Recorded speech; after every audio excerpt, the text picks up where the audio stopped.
Rubio. Thank you, Dr. Shulkin. Thanks for being here.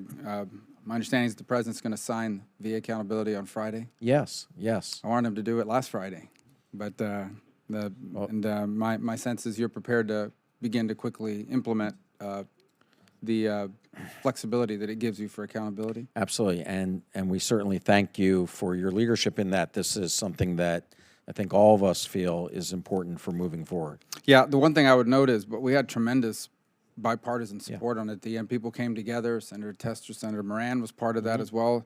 And it just troubles me. And I get, again, it didn't matter. I didn't have to put my name in it, but how little coverage it got. And I bet you if we had fought over it a little bit, they might have talked about it. It's important when good things happen. Yes. The agency or here in Congress that people mention, and particularly in this case, because there's been so much negativity over the last 3 or 4 years about the VA system.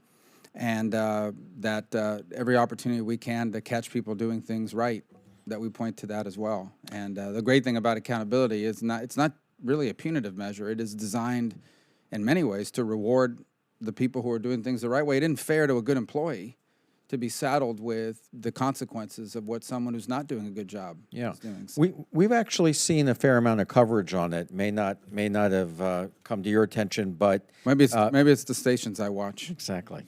But it's exactly the points I make, Senator. I believe this is going to help us improve morale. It's going to help us improve recruitment because people want to work alongside people that share their values. And the vast majority of people work in the VA are dedicated people who are there for the right reason. So one of the things that concerns me, and maybe I think these numbers are right. I'm pretty sure they are. We have a little under 1,000 nursing home beds in Florida for long term. Yep. And I think if you take the number of veterans and extrapolate that out through the general population, understanding we'd love for people to age in place. We want as many as possible to be home with their loved ones. And then we know there are instances in which that's no longer possible. Either the family can no longer sustain it or the patient actually would benefit from it. How are we planning for that? The baby boomer, surge that will also impact veterans, particularly of the Vietnam era. How are we planning for that moving forward? Obviously, Florida is a place where, this is not very well known, but we have a lot of retirees. Many of them served in the military, obviously. And so how are we planning for that need in the years to come? And by the way, what I say nursing home and long-term care facilities, we say in many instances that's someone who's a senior, but unfortunately in some cases with concussive brain effect and the like, it may come much sooner than anticipated. So what's our plan and moving forward on that? Yeah. Well, first of all, Florida, as you know, is one of our fastest growing states in terms of veterans and retired veterans.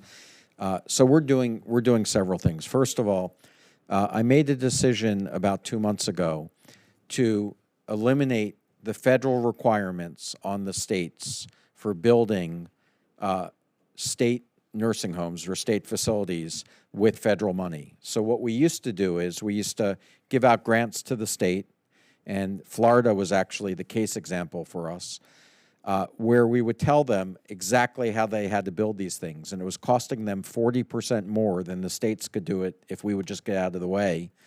And so we've now changed that to allow Florida and all other states to rely upon their own regulations, so they're able to build with the same amount of money 40% more beds for residents. So I think that's going to start helping. And there are 2 of these facilities under construction in Florida right now. Secondly, we do believe with the use of technology and home health technology that we can keep more people at home than ever before because we can provide services that previously had to be in institutions in the home.